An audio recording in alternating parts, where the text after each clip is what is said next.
Hello students, you are most welcome in target NEET. तो मैं आपके लिए आज एक टॉपिक लेके आया हूँ 12th क्लास नीट का, मैकेनिज्म ऑफ डीएनए रेप्लिकेशन। ठीक है, मैकेनिज्म ऑफ डीएनए रेप्लिकेशन बहुत ही शानदार टॉपिक है और नीट में ये इससे रिलेटेड बहुत सारे क्वेश्चंस पुट हुए हैं और पूछे जाते हैं। ठीक है, तो अपने इस डीएनए रेप्लिकेशन की मैकेनिज्म को डिटेल से समझना है तो आपको पूरे कंसंट्रेशन के साथ इस वीडियो के साथ बैठना है, तभी आपको ये प्रोसेस पूरी समझ में आएगी। दूसरी चीज ये है कि इसको आपने कंसंट्रेट होकर डेडिकेशन से अच्छे से एक बार समझ लिया तो ध्यान रखना कि कभी ये टॉपिक भूलने की नौबत ही नहीं आएगी और जितने भी नीट में क्वेश्चंस आएंगे वो सब कुछ क्वेश्चन आप हैंडल कर सकते हो। ठीक है, तो अपने स्टार्ट करते हैं आज का टॉपिक डीएनए रेप्लिकेशन। देखो, मैकेनिज्म ऑफ डीएनए रेप्लिकेशन समझेंगे हम क्या, यानी कि हमारी सेल के अंदर डीएनए रेप्लिकेट कैसे होता है। एक सेल जब न्यू सेल डिवीजन होगा तो अब सेल डिवीजन होगा तो उस सेल में भी डीएनए चाहिए, तो डीएनए चाहिए तो वो डीएनए रेप्लिकेट कैसे होगा, तो उसी मैकेनिज्म को अपने डिटेल से समझेंगे। देखिए, तो मैं स्टार्ट करता हूं यहां पे डीएनए रेप्लिकेशन।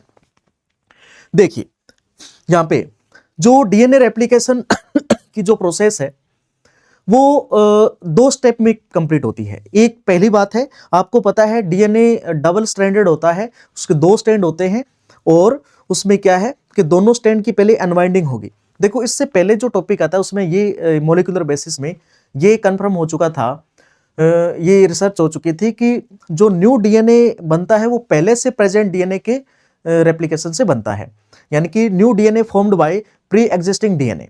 तो नया डीएनए पहले से प्रेजेंट डीएनए से बनता है। तो ये सबसे बड़ी जो यानी कि कंफ्यूजन थी उस टाइम की कि डीएनए क्या पूरा दोनों स्ट्रैंड नए बनते हैं या फिर पहले से प्रेजेंट डीएनए से बनते हैं। तो आपने सेमी कंजर्वेशन जो मेथड पढ़ा होगा तो उसके अकॉर्डिंग जो साइंटिस्ट ने उसका एक्सपेरिमेंटली प्रूव किया था और बाकी उसके बाद में टॉपिक आता है इसको सेल के अंदर ये डीएनए रेप्लिकेशन कैसे परफॉर्म होता है वो हम पढ़ते हैं। देखो, डीएनए रेप्लिकेशन टू स्टेप में कंप्लीट होगी। पहली है अनजिपिंग अनवाइंडिंग्स। देखो, सिंपल सी बात कि सबसे पहले हम डीएनए को अनवाइंड करेंगे। दो स्ट्रैंड है, डबल स्ट्रैंडेड डीएनए होता है तो दोनों स्ट्रैंड के बीच में हाइड्रोजन बॉन्ड से जुड़े होते हैं, उन हाइड्रोजन बॉन्ड को तोड़ना होगा। तोड़ेंगे तो ध्यान रखना दोनों स्ट्रैंड अलग होंगे, अलग होंगे तो जो ओल्ड स्ट्रैंड है उस पे न्यू स्ट्रैंड बन जाएगा, इधर वाला ओ स्ट्रैंड है ओल्ड स्ट्रैंड है उस पे न्यू स्ट्रैंड यानी कि जो न्यू स्ट्रैंड का फॉर्मेशन हो जाएगा।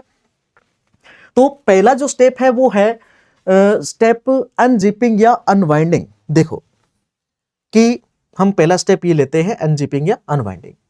देखो, अनजिपिंग का मतलब क्या होता है, दोनों स्ट्रैंड टूटना, यानी कि ये अपने पास डीएनए दिख रहा है यहाँ पे, तो डीएनए के बीच में ये जो हाइड्रोजन बॉन्ड है ये देखो एच बॉन्ड है, ये कौन से बॉन्ड है, एच बॉन्ड, हाइड्रोजन बॉन्ड। ये हाइड्रोजन बॉन्ड ध्यान रखना इनको तोड़ना जरूरी है। तो हमारी सेल में जब डीएनए रेप्लिकेशन का टाइम आता है, आपको पता है सेल डिवीजन के एस फेज में आता है डीएनए रेप्लिकेशन। एस फेज में ध्यान रखना हेलिकेज एंजाइम जो बनता है, हेलिकेज एंजाइम क्या करेगा, इन डीएनए के हाइड्रोजन बॉन्ड को तोड़ेगा। हाइड्रोजन बॉन्ड को तोड़ेगा तो जिससे क्या है, जो अनजिपिंग होगी यानी कि अनवाइंडिंग होगी। तो ये डीएनए हेलिकेज एंजाइम यहां पे ये देखो DNA helicase enzyme. DNA helicase enzyme का फंक्शन क्या है, देखिए breaks H bonds, hydrogen bond को तोड़ता है और साथ में यहां पे एक कोफैक्टर काम करता है जिसका नाम है Mg+2, मैग्नीशियम +2। ठीक है, ये ध्यान रखना।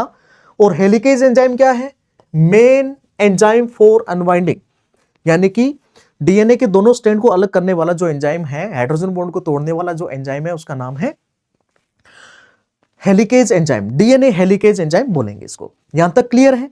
अच्छे तरीके से इसको समझना, पूरे कंसंट्रेट होके मैं कहता हूं ये टॉपिक आपको बार बार पढ़ने की जरूरत ही नहीं पड़ेगी। देखिए, नेक्स्ट अपने बात करते हैं कि जैसे मैं बात करता हूं यहां पे एक चीज ध्यान रखना, अनवाइंडिंग स्टार्ट होगी जहां पे ORI साइट होगा, ये है ORI साइट। देखो ORI साइट क्या है, ORI का मतलब है ओरिजिन साइट। देखिए डीएनए है, जैसे ये डीएनए है अपने पास, ठीक है, इस डीएनए से नया डीएनए बनेगा तो अनजिपिंग स्टार्ट होगी, अनवाइंडिंग स्टार्ट होगी। हेलिकेज एंजाइम जो अनजिपिंग करेगा और वो वहीं से करेगा जहां पे ORI साइट है। तो यहां पे मान लो ORI साइट है, ओरिजिन साइट। ओरिजिन साइट क्या है, यहां से डीएनए रेप्लिकेशन स्टार्ट हो जाएगा। तो यहां से ध्यान रखना अनजिपिंग स्टार्ट हो गई, ये ORI साइट में है। देखो जैसे जैसे अनवाइंडिंग होगी इस तरीके से नया स्ट्रैंड साथ साथ में बनता जाएगा। अब देखो आप कि ये देखो यहां से ये है अपने पास हेलिकेज एंजाइम, ये हेलिकेज एंजाइम है अपने पास, ये देखो मैं बात करता हूं, ये है हेलिकेज एंजाइम, ये हेलिकेज एंजाइम है। ये हेलिकेज एंजाइम देखो इस डायरेक्शन में, यानी कि ये दोनों डायरेक्शन में जाएगा, बाई डायरेक्शनल मूव करेगा, इधर भी जाएगा इधर भी जाएगा। तो यहां से हाइड्रोजन बॉन्ड को तोड़ता जाएगा, इधर भी मूव करेगा इस तरीके से और इधर भी जाएगा, यानी कि ये हाइड्रोजन बॉन्ड को तोड़ता जा रहा है। ठीक है, अब देखो आप हाइड्रोजन बॉन्ड को तोड़ता जा रहा है, तो इससे क्या होगा, जैसे मैं आपको एक बताता हूं एक्सपेरिमेंट। अपने पास डीएनए तो रियल है नहीं, तो सपोज करो कि ये डीएनए है, ठीक है, ये अपने पास डीएनए है, देखो, और बाकी आप अपना डीएनए घर पे निकाल सकते हो सेल से, ठीक है। तो ऐसे ही कोशिश मत करना बेटा, लैब हो अपने पास, बायोलॉजिकल लैब, उसी में पॉसिबल हो पाएगा, घर पे नहीं निकलेगा। ठीक है, देखिए ये अपने पास डीएनए है, देखो एक मिनट, डीएनए कैसे कर रहा है, देखो ये डीएनए अपने पास। तो अब इस डीएनए में क्या है, जैसे हेलिकेज एंजाइम यहां से स्टार्ट हुआ, हेलिकेज एंजाइम यहां से स्टार्ट हुआ, ये डीएनए ये थोड़ी बेवकूफी कर रहा है, देखो ये हेलिकेज एंजाइम यहां से इसको अनवाइंड करना स्टार्ट हुआ, ये देखिए यहां से मान लो स्टार्ट हुआ, ठीक है। तो यहां से ये इधर भी मूव करेगा, ऐसे हाइड्रोजन बॉन्ड को तोड़ता जाएगा, और ये इधर भी मूव करेगा, हाइड्रोजन बॉन्ड को तोड़ता जाएगा इस तरीके से। अब देखो एक चीज, ये ढंग से काम नहीं कर रहा बेटा, आप थोड़ा समझ लेना। देखो ये मेरे पास रस्सी है, वो अच्छी क्वालिटी की नहीं है, ये रबड़ है एक टाइप का। तो अब आप देखो ये इधर जाएगा हेलिकेज एंजाइम, जैसे ये मार्कर है मेरे पास, ये हेलिकेज एंजाइम है, ये इधर जाएगा, तो इस डायरेक्शन में जाएगा। तो आपको पता है कि डीएनए कोइल्ड फॉर्म में है, ये ऐसे जाएगा तो यहां पे सुपर कोइलिंग हो जाएगी, इधर जाएगा तो सुपर कोइलिंग हो जाएगी, यहां से हाइड्रोजन बॉन्ड को तोड़ता जा रहा है, ऐसे देखो हाइड्रोजन बॉन्ड को ये तोड़ता जा रहा है, ठीक है। तो ये देखिए आप, ये इधर मूव करेगा तो यहां पे सुपर कोइलिंग हो जाएगी इस तरीके से, देखो ये देखो, इधर भी इधर भी इस तरीके से, ठीक है। तो इस तरीके से सुपर कोइलिंग हो जाएगी, ये है सुपर कोइलिंग, सुपर कोइलिंग, ठीक है। अब देखिए आप, अब इस सुपर कोइलिंग को कौन रोकेगा, यहां पे एक एंजाइम होता है जिसका नाम है, ये देखो टोपोआइसोमेरेज एंजाइम। क्या है, topoisomerase enzyme prevent super coiling. ये टोपोआइसोमेरेज यहां पे क्या करेगा, इसके डुअल फंक्शन है, ये एक तो यहां से डीएनए को कट करेगा, कट कर दिया तो ये कोइलिंग क्या हो गई, यहां पे लूज, ये लूज हो गई। अब कट करके वापस इसके साथ ज्वाइन कर देगा, समझ में कि नहीं। एक तो ये सुपर कोइलिंग कट कर रहा है, ठीक है, यानी ये एंडोन्यूक्लियस की तरह बिहेव कर रहा है, और दूसरी चीज ये क्या कर रहा है कि इसको वापस लाइगेज की तरह बिहेव कर रहा है, वापस इसके साथ जोड़ देता है, जिसके कारण यहां पे क्या हो गई, ये पैकेजिंग लूज हो गई, और यहां पे भी इस तरीके से इसको लूज कर देता है, जिसके कारण ये हेलिकेज एंजाइम अच्छे से काम कर सके, हाइड्रोजन बॉन्ड को तोड़ सके। नेक्स्ट देखो आप, ये हुआ टोपोआइसोमेरेज का काम। नेक्स्ट देखो आप, अब ये जो एंजाइम है हेलिकेज एंजाइम, ये इधर भी जा रहा है इधर भी आ रहा है, और इस तरीके से यहां पे क्या है, अनवाइंडिंग हो रही है। अब एक चीज देखो आप, हेलिकेज एंजाइम आगे निकल गया तो वापस हाइड्रोजन बॉन्ड रीफॉर्म हो सकता है, यहां पे ये प्रॉब्लम है, रीफॉर्म हो सकता है। इसलिए सेल ने बहुत ही सोच समझ के काम किया है, यहां पे समझदारी दिखाई है कि इस स्टैंड पे जो अनवाइंड स्टैंड है, इस स्टैंड पे देखो आप, यहां पे एक एसएसबी प्रोटीन होती है, एसएसबी प्रोटीन आके बाइंड अप हो जाती है, यहां पे जुड़ जाती है।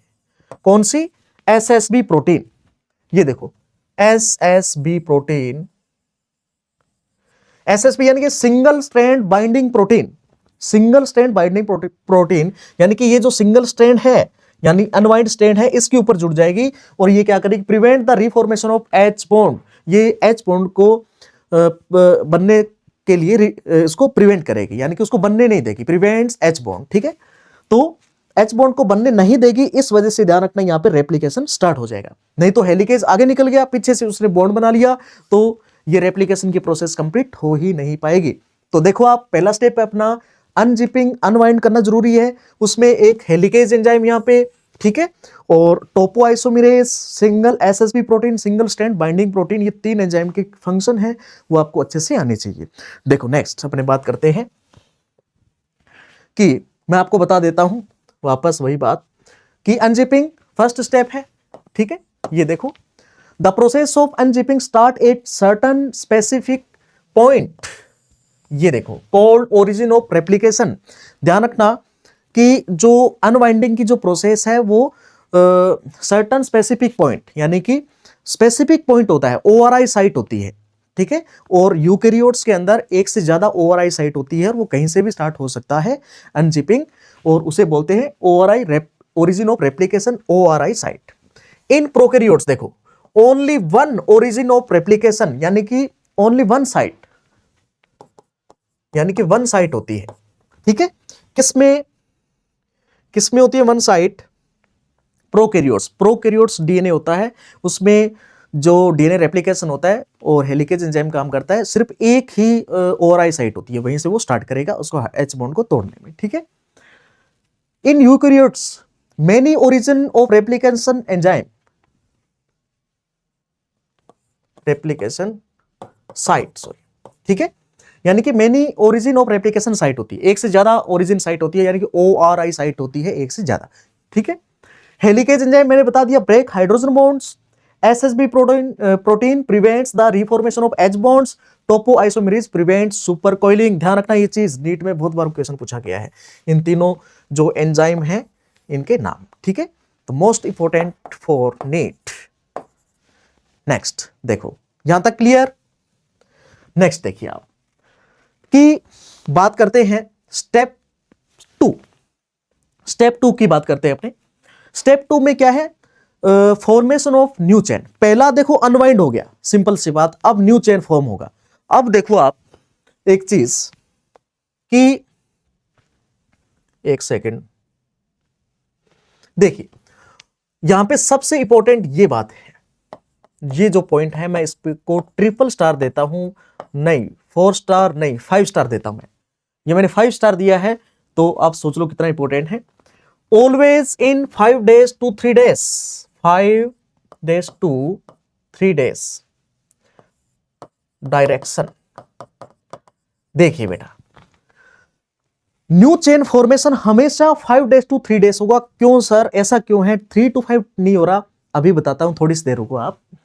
नेक्स्ट, बाई डायरेक्शनल प्रोसेस है, यानी कि 2 स्टैंड है, इस स्टैंड पे यानी कि जो इस तरीके से डीएनए फॉर्म हो रहा है, तो स्टैंड पे इस तरीके से होगा, ऑपोजिट डायरेक्शन में। इसी को हम डिटेल से डिस्कस करेंगे, थोड़ी सी देर वेट करो आप। मेन एंजाइम क्या है इसमें? हम अभी डेटा कलेक्ट कर रहे हैं, ठीक है, कुछ इंफॉर्मेशन कलेक्ट कर रहे हैं, इंफॉर्मेशन ले रहे हैं, कुछ डेटा ऐसे मान लो रॉ मटेरियल इकट्ठे कर रहे हैं, फिर अपने डीएनए रेप्लिकेशन करेंगे। देखो आप, डीएनए डिपेंडेंट डीएनए पॉलीमरेज, देखो ये अपने पास डीएनए है और डीएनए से ही क्या बनेगा? New DNA. तो इसके लिए कौन सा एंजाइम? डीएनए पॉलीमरेज, यानी कि डीएनए का फॉर्मेशन करने वाला। तो डीएनए पॉलीमरेज एंजाइम किस पे डिपेंड है? डीएनए पे, तो इसलिए इसका नाम रख दिया पूरा DNA dependent DNA polymerase enzyme. ठीक है, अब देखो यहां पे 2 केस बनेंगे मैंने हमारे पास, एक तो प्रोकैरियोटिक डीएनए होता है, एक यूकैरियोटिक डीएनए होता है। प्रोकैरियोट्स में ध्यान रखना कि 3 टाइप्स के डीएनए पॉलीमरेज एंजाइम होते हैं। एक तो डीएनए पॉलीमरेज फर्स्ट, सेकंड और थर्ड, 3 टाइप के होते हैं, फर्स्ट, सेकंड और थर्ड। यूकैरियोट्स में ध्यान रखना कि यहां पे 5 टाइप के डीएनए पॉलीमरेज एंजाइम होते हैं, 5 टाइप के। हमारे सिलेबस में एनसीईआरटी में मॉलिक्यूलर बेसिस ऑफ इनहेरिटेंस में जो मैकेनिज्म समझाई गई है वो प्रोकैरियोट्स डीएनए रेप्लिकेशन की समझाई गई है। ठीक है, बाकी मैकेनिज्म सेम ही होते हैं, वो फैक्टर्स कुछ ज्यादा आ जाते हैं, जैसे यूकैरियोटिक सेल है वो कॉम्प्लिकेटेड सेल है। ठीक है, इसलिए ध्यान रखना बात सेम होती है। अब देखो नेक्स्ट अपने बात करते हैं। देखो DNA polymerase first, second, third, ठीक है, ये क्या है? ये तीनों मिलके यानी डीएनए रेप्लिकेशन को करवाते हैं, और इन तीनों का काम भी अलग अलग है। पहले इनके काम भी देख लेते हैं, अपने इसका फंक्शन देख लेते हैं। ठीक है, ये step always 5 to 3 days by direction जो प्रोसेस है। मेन एंजाइम इसमें डीएनए डिपेंडेंट डीएनए पॉलीमरेज, यानी कि डीएनए पॉलीमरेज बोल दो आप, सिंपल। ठीक है, तो नेक्स्ट अपने स्टेप पे चलते हैं। देखो यहां पे देखिए, एंजाइम ऑफ डीएनए रेप्लिकेशन, यहां पे डीएनए रेप्लिकेशन के एंजाइम दोबारा सुन लो आप कि डीएनए रेप्लिकेशन के enzyme DNA polymerase, polymerase first, second, third, ये 3 एंजाइम है। इन तीनों एंजाइम के आपको फंक्शन पता होने चाहिए, तो आप इसमें एसएस भी ले सकते हो, ठीक है, नोट्स प्रॉपर आप बना सकते हो इससे।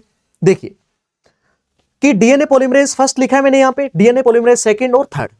हमें प्रोकैरियोट्स में डीएनए रेप्लिकेशन समझना है डिटेल से। देखिए आप DNA polymerase first, second, third, पहली बात ये आपको याद रखना है कि discovered by Kornberg, Kornberg scientist थे, इन्होंने ध्यान रखना कि डीएनए पॉलीमरेज फर्स्ट को डिस्कवर किया था, ठीक है। DNA polymerase second least reactive, ये बहुत कम रिएक्टिव होता है, ध्यान रखना बहुत कम, ऐसे मान लो आलसी है ये, ठीक है।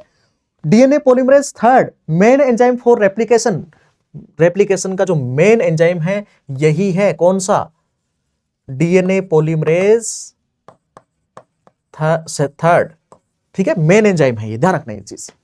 तो main enzyme for DNA replication DNA polymerase third, second वाला लिस्ट रिएक्टिव, ऐसे मान लो आलसी, तीनों की रिस्पॉन्सिबिलिटी है कि हम डीएनए रेप्लिकेशन करें, तीनों की जो रिस्पॉन्सिबिलिटी है। अब देखो आप, मैंने आपको क्या बताया था, पॉलीमराइजेशन यानी कि न्यू चेन फॉर्मेशन, डीएनए की new chain 5 days to 3 days बनेगी, ठीक है, new chain formation, chain form. देखो 5 days to 3 days polymerization, chain formation, DNA polymerase first है, ये फॉर्म शॉर्ट चेन, ये शॉर्ट चेन बनाएगा। देखो आप, सिंपल सी बात है, ये मेरे पास डीएनए है, ओल्ड स्ट्रैंड है, इस पे न्यू स्ट्रैंड बनेगा, तो ये शॉर्ट चेन बनाएगा। मेन एंजाइम है डीएनए पॉलीमरेज थर्ड, ये तो ध्यान रखना कंटिन्यूअसली जो चेन बनाता जाएगा, पीछे पीछे इसके होगा फर्स्ट, डीएनए पॉलीमरेज फर्स्ट, ये पीछे पीछे जाएगा कि कोई मिस्टेक हो गई हो, कोई गैप रह गया हो, ठीक है, जल्दबाजी में, तो उसको फुलफिल कर देगा। ये आराम से पीछे पीछे इस तरीके से चलता रहेगा, आराम से कि देखते हैं कोई मिस्टेक होगी है तो ठीक है, आलसी है ये, ऐसे समझो कि ये आलसी है। जो सेकंड है, ये ध्यान रखना, ये भी शॉर्ट चेन फॉर्मेशन करता है, दोनों पीछे पीछे चलते हैं आराम से, ठीक है, कि उससे यानी कि ये मेन काम तो ये कर ही रहा है, इनका काम है कि आराम से कोई मिस्टेक होगी तो उसको फुलफिल कर लें, ठीक है। देखिए, और थर्ड का long chain formation, form long chain, ठीक है, इसका तो काम है ये तो बेस्ट है, मैं यहां पे लिखता हूं यानी कि बेस्ट, ठीक है, DNA polymerase third is best. Next, remove RNA primer. अब इसका मतलब क्या है, देखो आरएनए प्राइमर, ये पहली बात, जब डीएनए रेप्लिकेशन स्टार्ट होता है तो ये तीनों एंजाइम, रिस्पॉन्सिबिलिटी किसकी है, डीएनए पॉलीमरेज की, ठीक है, ये तीनों ही मना कर देते हैं कि नहीं हम तो नहीं करेंगे, देखो रिस्पॉन्सिबिलिटी इसकी है। इसके बाद में ध्यान रखना, इनको बहुत समझाया गया पर ये नहीं माने। फिर क्या है, आरएनए प्राइमेज एक एंजाइम है, वो आया, उन्होंने कहा कि यार अब करो, आपका ही तो काम है, आपका ही तो घर बन रहा है, नहीं, इन्होंने मना कर दी, ये तीनों आलसी ऐसे मान लो। फिर फाइनली बातचीत हुई तो पता चला, इन्होंने कहा तीनों ने कि आप हमें स्टार्ट करके दे दो, आरएनए को बोला कि आप हमें स्टार्ट करके दे दो, फिर तो हम कर लेंगे। स्टार्ट नहीं होगा, स्टार्ट करना थोड़ा सा हार्ड है। तो फिर क्या है, आरएनए प्राइमेज एंजाइम, इसके आगे बताऊंगा मैं आपको, आरएनए प्राइमेज एंजाइम है, वो एक आरएनए प्राइमर बनाएगा। आरएनए प्राइमर क्या है, शॉर्ट चेन ऑफ आरएनए, यानी कि एक सेगमेंट ऑफ आरएनए, वो ध्यान रखना उस डीएनए स्ट्रैंड पे चिपकेगा और वहां से यानी कि रेप्लिकेशन स्टार्ट हो जाएगा। फिर वो भाग के आएंगे तीनों में ये वाला, फिर तीनों के बीच में झगड़ा, फिर इनको बीच में ये समझदार था थर्ड वाला, फिर ये लॉन्ग चेन फॉर्मेशन कर दी। और उस आरएनए, वो तो आरएनए का सेगमेंट, उसको भी हटाना जरूरी है, बाद में उसको हटाया भी जाएगा, कौन हटाएगा देखते हैं। तो अब देखो, रिमूव आरएनए प्राइमर कौन हटाएगा, डीएनए पॉलीमरेज फर्स्ट वाला हटाएगा, ये कहता मैं हटा दूंगा, सेकंड वाला नहीं हटाएगा, ये नहीं हटाएगा, नो। डीएनए रिपेयर किसका काम है, देखो ये सेम ही बात, फर्स्ट और सेकंड आलसी, ये पीछे पीछे चलते हैं। लॉन्ग चेन फॉर्मेशन कौन करेगा, थर्ड वाला, ये पीछे पीछे चलेंगे कि यार कोई मिस्टेक होगी तो उसको फिल कर देंगे, यानी कि डीएनए रिपेयर। यस दिस जो थर्ड है, नो, ठीक है। तो इस टेबल को आप ध्यान में रखना, इसको ऐसे मत सोचना ये टेबल क्या है, इसका रट्टा मारना पड़ेगा, ऐसा कुछ नहीं है। आप ढंग से मैंने जो आपको बात बताई उसको समझो। नेक्स्ट देखिए, यहां पे सबसे बड़ी बात क्या है, ये देखो वही बात आ गई, देखो drawbacks of drawbacks of DNA polymerase, DNA polymerase के drawback, DNA polymerase first second third, इसके ड्रॉबैक क्या है देखो, drawbacks of DNA polymerase first second third, drawback देखो, can not start DNA replication, ये बोलते हैं कि नहीं हम नहीं कर सकते, हम डीएनए रेप्लिकेशन स्टार्ट नहीं कर सकते, इसलिए प्राइमर को आरएनए प्राइमेज को करना पड़ा, यानी प्राइमर को करना पड़ा, आरएनए प्राइमर को, can not start DNA replication. देखो इसके बाद में आरएनए पॉलीमरेज आता है, ये क्या करता है, form RNA primer, short chain of RNA, segment अभी बता दिया था मैंने आपको, ठीक है, शॉर्ट चेन बनाएगा, ठीक है, स्टार्टिंग ऑफ रेप्लिकेशन करेगा, ठीक है। देखो जैसे इस तरीके से, जैसे ये दो स्ट्रैंड है डीएनए के, इस तरीके से देखो 3 days 5 days 5 days 3 days, ठीक है, ये हाइड्रोजन बॉन्ड, ये देखो इस तरीके से यहां पे अनवाइंडिंग हुई, ये हेलिकेज एंजाइम है, ये तोड़ता जा रहा है, ठीक है, पीछे पीछे न्यू स्ट्रैंड बनेगा। देखो यहाँ पे ये 3 days 5 days, और मैंने आपको क्या बोला था, 5 days to 3 days हमेशा डीएनए फॉर्मेशन होता है, तो यहाँ पे देखो 5 days बनेगा ये स्ट्रैंड, ये वाला न्यू, ये ओल्ड स्ट्रैंड है, ओल्ड एंड दिस ओल्ड, तो यहां से पहले आएगा आरएनए प्राइमर, ये देखो एक सेकेंड, मैं आपके लिए मार्कर, ये है RNA primer, short chain of RNA, ये आरएनए प्राइमर यहां पे जुड़ेगा के, और इस तरीके से बाद में वो थर्ड वाला पॉलीमरेज थर्ड आएगा, वो लॉन्ग चेन फॉर्मेशन कर देगा, ठीक है, स्टार्ट नहीं करेगा। उसके बाद में देखो आप डीएनए लाएंगे जॉइन डीएनए फ्रेगमेंट्स, इस वाले पे ध्यान रखना, फ्रेगमेंट्स के फॉर्म में डीएनए फॉर्म होता है, तो मैं ये बताऊंगा डीएनए लाइगेज, एक बार इतना याद रखना, ये क्या करता है, डीएनए के टुकड़ों को आपस में जोड़ता है, जॉइन डीएनए फ्रेगमेंट्स, ठीक है, तो ये चीज आप ध्यान रखना।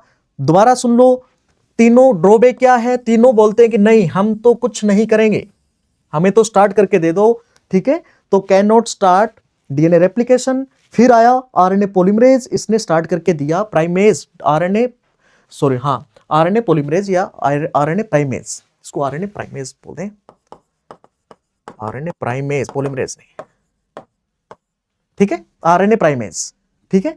प्राइमेज एंजाइम क्या करेगा, ध्यान रखिए, थोड़ी मिस्टेक हो गई, आरएनए प्राइमेज यानी आरएनए प्राइमर बनाएगा, ठीक है, और स्टार्ट करेगा रेप्लिकेशन को, स्टार्ट करेगा बस, लॉन्ग चेन नहीं बनाएगा, ठीक है। तो अब अपने नेक्स्ट स्टेप पे चलते हैं। देखिए अब मैं इसको थोड़ा स्टार्ट करता हूं, सुनो ध्यान से, यहां तक कि आपको प्रोसेस जो है स्टेप है वो समझ में आगे होंगे। दूसरी बात बेटा, यदि आपको समझ में ना आया हो कोई भी इसके अंदर स्टेप है या कोई बात मेरी समझ में नहीं आई हो, तो आप मुझे कमेंट बॉक्स के अंदर जो मैसेज कर देना कि सर ये बात नहीं आई, मुझे एक्सप्लेन कर दो, ठीक है। तो देखो आप कि अब देखो, अब हमारे पास वो सारे यानी कि रॉ मटेरियल हमने इकट्ठा कर रहे थे और उसके बारे में कुछ जान रहे थे, इंफॉर्मेशन ले रहे थे, हम डेटा कलेक्ट कर रहे थे, नॉर्मल सी बात है। एक डेटा और रह गया अपने पास, देखिए कि डीऑक्सीराइबो न्यूक्लियोटाइड ट्राइफॉस्फेट, सुनो ध्यान से, हमारे पास अब क्या है कि जो न्यू स्ट्रैंड बनेगा डीएनए का, तो उसके लिए हमें क्या चाहिए कि डीऑक्सीराइबो यानी कि न्यूक्लियोटाइड्स चाहिए हमें, ठीक है। ओल्ड स्ट्रैंड है, अब न्यू स्ट्रैंड बनेगा, तो वहां पे एडेनिन है, शुगर है, फॉस्फेट है, वो सब आपस में जुड़ेंगे, वहां पे एक यानी सेगमेंट बनाएंगे, ठीक है, इस तरीके से न्यू चेन बनेगा, ठीक है। तो हमारे पास क्या होना चाहिए, डीऑक्सीराइबो न्यूक्लियोटाइड्स, डीऑक्सीराइबो यानी कि एडेनिन, ग्वानिन, साइटोसिन, थाइमिन, ठीक है, इसलिए डीऑक्सी लगा है, यानी कि यूरेसिल नहीं, आरएनए में होता है। ट्राइफॉस्फेट, वो ट्राइफॉस्फेट के फॉर्म में आएगा। वैसे हमें क्या चाहिए, देखो एडेनिन, यानी कि ये नाइट्रोजनस बेस है, ये शुगर है, ये फॉस्फेट है, ये क्या है, न्यूक्लियोटाइड, ठीक है। अब ये न्यूक्लियोटाइड ध्यान रखना मोनोफॉस्फेट के फॉर्म में नहीं आएगा, ये इतना सा जुड़ेगा, ठीक है, न्यू स्ट्रैंड में, फिर और जुड़ेगा, इस तरीके से ये नई चेन बनती जाएगी, पर ये ट्राइफॉस्फेट के फॉर्म में आएगा, 3 फॉस्फेट आएंगे, ठीक है।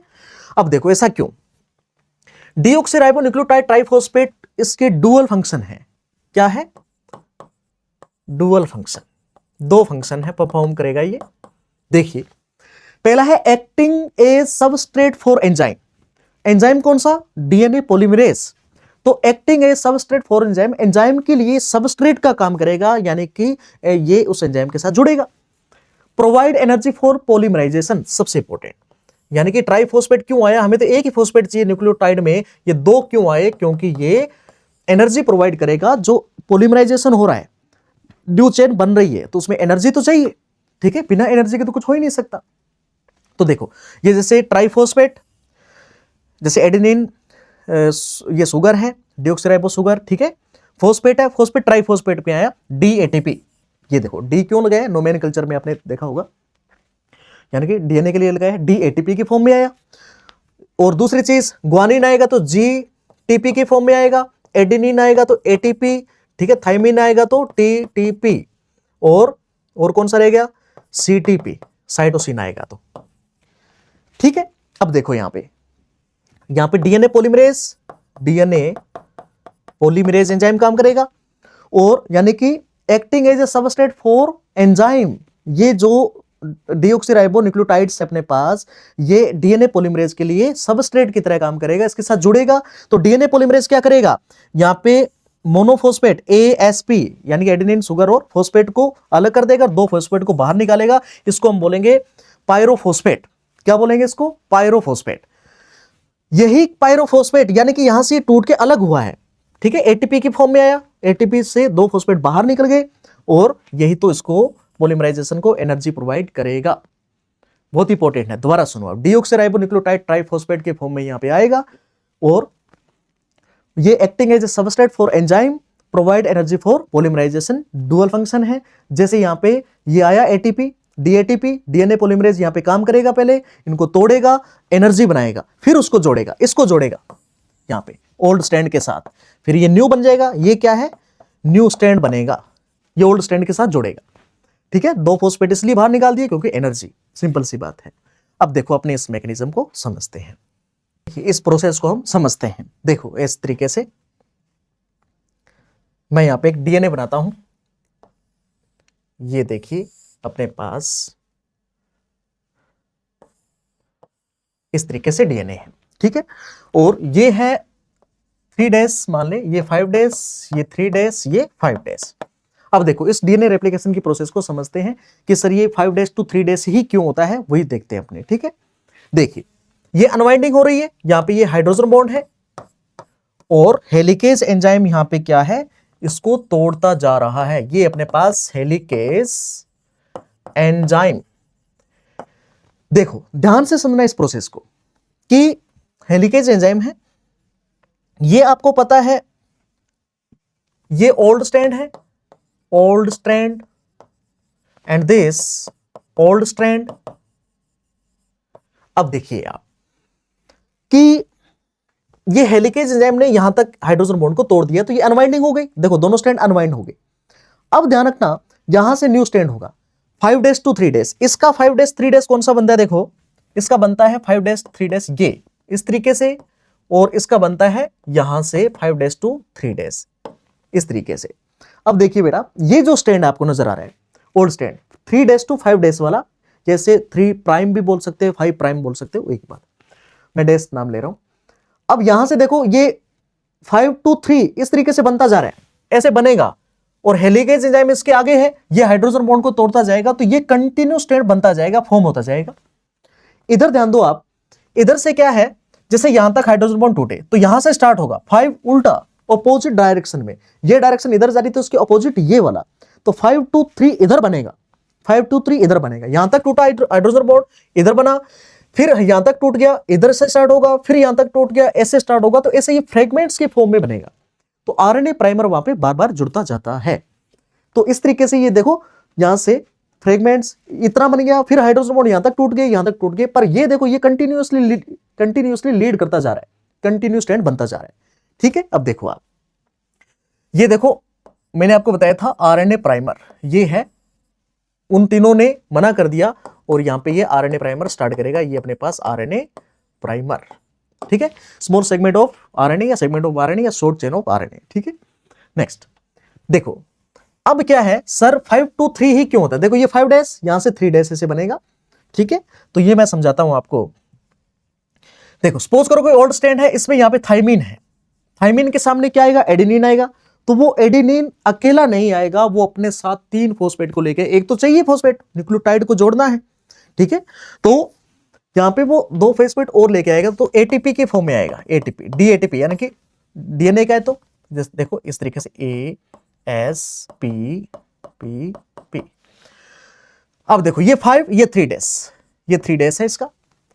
यहां पे जो शुगर है 3 डेज पे, इसका 3 नंबर कार्बन, देखो 3 डेज क्यों बोला जाता है आपको पता है, आपने पहले पढ़ा होगा डीएनए स्ट्रक्चर में, और आप रिवाइज कर लेना यदि नहीं पता तो। 3 डेज का यानी कि 3 नंबर कार्बन का शुगर का OH यहां पे फ्री होता है, OH ये फ्री रहता है। OH फ्री है, ये यानी कि रिएक्शन करने के लिए तैयार है कि कोई आए, यानी कि ऑक्सीजन है, रिएक्टिव है, इसके पास लोन पेयर है, और ये तैयार है कि कोई आए जुड़ जाए। यहां पे इधर से नहीं जुड़ेगा, यहां पे OH फ्री है यहां पे, तो इसलिए ध्यान रखना ये फ्री होने की वजह से यहां पे देखो यहां पे इस फॉस्फेट के साथ बॉन्ड बनाता है। इससे पहले ध्यान रखना ये डीएनए पॉलीमरेज है, इन दोनों फॉस्फेट को बाहर निकाल देते हैं, तो इससे क्या मिलती है, एनर्जी, इससे एनर्जी मिलेगी। दोनों फॉस्फेट को क्या निकाल दिया इसने, बाहर। ठीक है, एक सेकंड मैं थोड़ा सा इसमें, ये देखिए दोनों फॉस्फेट को क्या है, बाहर निकाल दिया, यानी कि पायरोफॉस्फेट और ये फॉस्फेट तो चाहिए, OH के साथ इसने बॉन्ड बना लिया, तो इस तरीके से क्या है कि OH के साथ रिएक्शन हो गई और ऑक्सीजन के साथ ये फॉस्फेट इसके साथ जुड़ गया, यानी कि 3 डेज 5-2-3 क्यों हुआ, दोबारा बोल देता हूं, 5-2-3-3 वाला OH फ्री है और वो रिएक्शन करने के लिए तैयार, वो तो देख रहा है कि कोई आए। जैसे ये ASP आया, ठीक है, ATP, ठीक है, डीएनए पॉलीमरेज ने इसको 2 फॉस्फेट को बाहर निकाला कि रुको एनर्जी चाहिए, तो आप दोनों बाहर निकलोगे तो एनर्जी आएगी, और ये OH इस फॉस्फेट के साथ जुड़ जाता है। फिर जैसे मान लो कि इस ओल्ड स्टैंड में क्या है, इसमें यहां पे है C यानी कि साइटोसिन, तो साइटोसिन C के सामने क्या आएगा, एडेनिन, एक सेकेंड, C के सामने G यानी कि ग्वानिन, साइटोसिन के सामने ग्वानिन, तो ये GTP की फॉर्म में आएगा SPPP। ठीक है, इसको बाहर, इससे एनर्जी मिली, और ये शुगर इसका फिर OH फ्री, उधर भी OH फ्री, इसका फिर 3 डेज का OH फ्री, 3 नंबर कार्बन का, ये इस पे शुगर फॉस्फेट पे अटैक करेगा, तो इस तरीके से ये बॉन्ड बनते जाएंगे। क्रिस्टल क्लियर होना चाहिए ये टॉपिक आपका, ठीक है। ये जो स्टेप है OH फ्री है, इसलिए 5-2-3 हो रहा है, OH फ्री है, अटैक के लिए तैयार है, वो अटैक करने के लिए तैयार है कि कोई आए और मैं अटैक करूं, बॉन्ड बनाऊं उसके साथ, ठीक है। फिर जैसे मैं बात करता हूं यहां पे मान लेते हैं ग्वानिन है, तो यहां पे साइटोसिन आएगा SPPP, ठीक है। इस तरीके से फिर इसका OH फ्री, ये फॉस्फेट पे अटैक करने को तैयार, बॉन्ड बन जाएगा। इस तरीके से कंटिन्यूअसली ये बॉन्ड बनता जाता है 5-3 डेज। इसके आगे आगे कौन चल रहा है, हेलिकेज, बॉन्ड को तोड़ता जा रहा है, ठीक है। और इसमें ध्यान रखना इस डायरेक्शन में फॉर्मेशन होगा, इस डायरेक्शन में, बताओ समझ में आया कि नहीं इतनी चीज, ठीक है। तो इसमें डिसकंटिन्यूअस जो फॉर्मेशन होगा और इसमें कंटिन्यूअस फॉर्मेशन होगा। मुझे आई होप कि आपको समझ में आया होगा, और यदि नहीं समझ में आया कोई भी चीज आप कमेंट बॉक्स में जरूर बताओगे मुझे। तो नेक्स्ट देखो आप कि जैसे अपने पास ये डायग्राम है, ठीक है, देखिए इस तरीके से, देखो यहां पे ये हाइड्रोजन बॉन्ड, ठीक है, हाइड्रोजन बॉन्ड है, और ये हेलिकेज एंजाइम, इससे हम बोलेंगे, हेलिकेज एंजाइम इस तरीके से हाइड्रोजन बॉन्ड को तोड़ता जाता है, इससे हम बोलेंगे रेप्लिकेशन फॉर्क। क्या बोलेंगे बेटा, रेप्लिकेशन फॉर्क, ठीक है। ये रेप्लिकेशन फॉर्क क्या है, यानी कि हेलिकेज एंजाइम इस तरीके से, देखो ये वाई शेप बना रहा है, यानी कि ये वाई शेप स्ट्रक्चर बनाई इसने, हाइड्रोजन बॉन्ड को तोड़ दिया और इस तरीके से रन करता जा रहा है, इसे बोलेंगे रेप्लिकेशन फॉर्क। समझ में कि नहीं है। अब देखो आप कि ये 5 डे, ये ओल्ड स्ट्रैंड, ये है ओल्ड स्ट्रैंड, ओल्ड स्ट्रैंड, इस ओल्ड स्ट्रैंड को हम टेम्पलेट स्ट्रैंड भी बोल सकते हैं, ठीक है। और इस टेम्पलेट स्ट्रैंड की जो पोलैरिटी क्या है, 3 डेज to 5 डेज, ओल्ड की बात कर रहा हूं, ओल्ड वाला, ठीक है। और ये इधर ओल्ड स्ट्रैंड, या इसको बोल सकते हैं टेम्पलेट, टेम्पलेट यानी कि जिसपे न्यू स्ट्रैंड बनेगा, ठीक है। इसकी पोलैरिटी क्या है, 5 डेज to 3 डेज, ये चीज ध्यान रखना पहली बात, ठीक है। देखिए यहां से क्या है, 5 डेज to 3 डेज, ये 5 डेज, ये 3 है, तो ये 5 डेज to 3 डेज, इस तरीके से डीएनए बनेगा और ये कंटिन्यू लीड करता जाएगा। बताओ समझ में आया कि नहीं इतनी चीज। तो अब हम इसको क्या बोलेंगे, इस स्ट्रैंड को हम बोलेंगे, सेकेंड, इसे बोलेंगे हम कि लीडिंग स्ट्रैंड। लीडिंग स्ट्रैंड का मतलब है ये कंटिन्यूअसली लीड करता जा रहा है, यानी कि कंटिन्यूअसली इसका फॉर्मेशन होता जा रहा है, इसको रुकने की जरूरत नहीं है। इधर वाले को है, अभी जाएंगे अपने, ये देखो रेप्लिकेशन फोर्क की डायरेक्शन है, उसी डायरेक्शन में ध्यान रखना ये पॉलीमराइजेशन हो रहा है, तो ये इसे बोलेंगे हम लीडिंग स्ट्रैंड, ठीक है, या फिर इसे बोलेंगे कंटिन्यूअस स्ट्रैंड। समझ में नहीं है? और ये क्या है 5 to 3, ये तो आपको पता ही है। अब देखो आप लीडिंग कंटिन्यूअस, ये आपको अच्छे तरीके से पता होना चाहिए, स्टेटमेंट पे क्वेश्चन आते हैं। लीडिंग स्ट्रैंड, देखो लीडिंग स्ट्रैंड का जो टेम्पलेट स्ट्रैंड है उसकी पोलैरिटी क्या है 3 to 5, इस पे स्ट्रैंड बनेगा 5 to 3। लीडिंग स्ट्रैंड या कंटिन्यूअस इसलिए बोलते हैं कंटिन्यूअसली बनेगा। Crystal clear? नेक्स्ट इधर देखो आप, इसमें देखो आप, ये यहां पे 5 to 3 ऐसे बनेगा ऑपोजिट, यहां तक हाइड्रोजन बॉन्ड टूटे तो ये 5 to 3 इस तरीके से। ये यहां पे आरएनए प्राइमर जुड़ा, फिर ये आरएनए प्राइमर यहां पर, पहले मानो कि यहां तक उसने तोड़ दिया, ठीक है, हाइड्रोजन बॉन्ड को यहां तक तोड़ा, यहां तक ब्रेक किया, तो आरएनए प्राइमर जुड़ा, ठीक है, इतना आरएनए प्राइमर, इतना 5 to 3 बन गया, 5 to 3 बना, 5 to 3 बना, ठीक है, इस तरीके से। यानी कि आरएनए प्राइमर को यहां पे बार बार जुड़ने की जरूरत है। जितना हाइड्रोजन बॉन्ड टूट गया फिर आरएनए प्राइमर, फिर वो जुड़ेगा, फिर वो जुड़ेगा, फिर वो जुड़ेगा, ठीक है। तो इस तरीके से देखो ये डिसकंटिन्यूअस मैनर में डीएनए का फॉर्मेशन हो रहा है।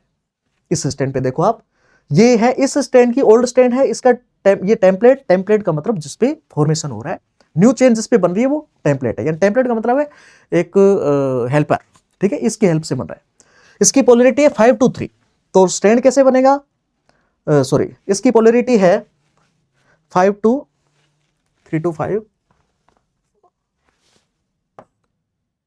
3 to 5, ठीक है, और इस पे स्टैंड बनेगा 5 to 3, ठीक है। अब देखो आप, तो यहां पे RNA polymerase, sorry RNA primer यहां जुड़ा, फिर स्टैंड बना, ये देखो यहां पे स्टैंड बन गया डीएनए का, फिर यहां स्टैंड बन गया डीएनए का, फिर यहां बन गया डीएनए का। इसलिए ध्यान रखना कि ये जो यानी कि इस स्टैंड को, जो न्यू स्टैंड जो बन रहा है उसे बोलेंगे हम lagging strand. Lagging strand, lagging का मतलब यानी कि टुकड़ों में होना, फ्रेगमेंट्स के फॉर्म में।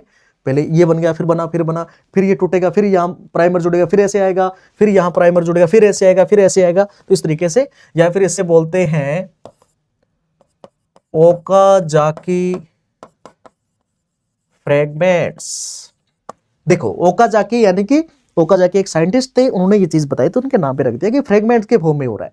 लेगिंग या ओकाजाकी फ्रेगमेंट या डिसकंटिन्यूअस फ्रेगमेंट या डिसकंटिन्यूअस सिंथेसिस हो रहा है, ठीक है। तो ये चीज आपको याद रखना जरूरी है, लीडिंग स्ट्रैंड किसको बोलते हैं और लेगिंग किसको बोलते हैं, ओकाजाकी फ्रेगमेंट किसको बोलते हैं। ओकाजाकी फ्रेगमेंट क्या है, यानी कि जो फ्रेगमेंट्स ऑफ डीएनए है डिसकंटिन्यूअस मैनर के अंदर इसका फॉर्मेशन हो रहा है इस स्ट्रैंड पे, ठीक है, तो इसे ओकाजाकी बोल दिया। बताओ इतनी बात समझ में आई या फिर नहीं? कमेंट बॉक्स में आप जरूर बताओगे कि आपको टॉपिक समझ में आया या नहीं, और जो भी चीज समझ में नहीं आई वो आप पूछोगे। तो ये अपना एक टॉपिक था जिसमें हमने डीएनए रेप्लिकेशन को कंप्लीट किया है। देखो नेक्स्ट, जैसे मैं आपको बता देता हूं कि यहां पे कुछ इंपॉर्टेंट पॉइंट है कि replication is semi conservative and bi directional process. Simple सी बात है, बाई डायरेक्शनल क्यों होती है, डिटेल से डिस्कस किया है। सेमी कंजर्वेटिव है क्योंकि आधा स्टैंड, यानी कि उसमें एक स्टैंड ओल्ड होता है, एक नया बनता है, ठीक है। ऐसा नहीं कि पूरा डीएनए बनता है नया, यानी कि new DNA formed by pre existing DNA, pre existing DNA से ही बनता है। In E coli duration of, E coli bacteria है यानी प्रोकैरियोटिक सेल है, इसमें सेल डिवीजन होने में 20 मिनट लगते हैं टोटल, जिसमें डीएनए रेप्लिकेशन में 18 मिनट लग जाते हैं। यानी कि देख लो आप 18 मिनट सिर्फ सेल डिवीजन में लग गया और 2 मिनट उसमें साइटोकाइनेसिस पे, यानी कि सेल को डिवाइड होने में। The average rate of polymerization has to be approximately 2000 base pair per second. बहुत बड़ी बात है, एक चीज ध्यान रखना, यहां पे जो इस तरीके से न्यू स्टैंड बन रहा है, अब आपको पता है अपना जो डीएनए होता है 2.2 मीटर लॉन्ग डीएनए होता है, ठीक है। तो उसमें ध्यान रखना बेस पेयर जो होते हैं, यहां पे जो नया स्टैंड बनेगा, ठीक है, इसमें जो यहाँ पे जो बेस पेयर जुड़ते जा रहे हैं, जैसे यहाँ पे थाइमिन है, ग्वानिन है, साइटोसिन है, ग्वानिन है, ये ध्यान रखना पर सेकेंड 2000 जुड़ते हैं। The average rate of polymerization यानी कि न्यू चेन फॉर्मेशन की एवरेज कितनी है, 2 2000 base pair, 2000 base pair 1 second में जुड़ते हैं। देख लो आप कितना परफेक्टली से काम हो रहा है और एक्यूरेट काम होता है ये। इस वर्ल्ड के अंदर एक डीएनए ही एक ऐसी मशीन है जो किसी के कंट्रोल में नहीं है, खुद अपना कंट्रोल करती है और खुद ही सब कुछ बनाती है और हमें भी कंट्रोल करती है और बहुत ही एक्यूरेसी के साथ काम करती है, ध्यान रखना। तो ये बहुत इंपॉर्टेंट लाइन है। Means replication is fast and accurate process. देख लो आप, ये बहुत ही फास्ट और एक्यूरेट प्रोसेस है। Any failure in cell division after DNA replication result into polyploidy. Polyploidy आपने देखा होगा, ये क्या हो रहा है? एनी फेलियर सेल डिवीजन नहीं हुआ, डीएनए रेप्लिकेशन हो गया।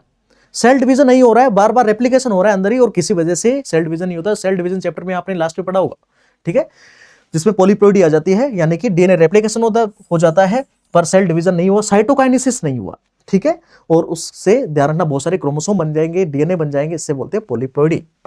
देखो ये हमारा जो डीएनए रेप्लिकेशन की जो प्रोसेस है, मैकेनिज्म है, उसको हमने कंप्लीट किए है, ठीक है। This was all about DNA replication mechanism.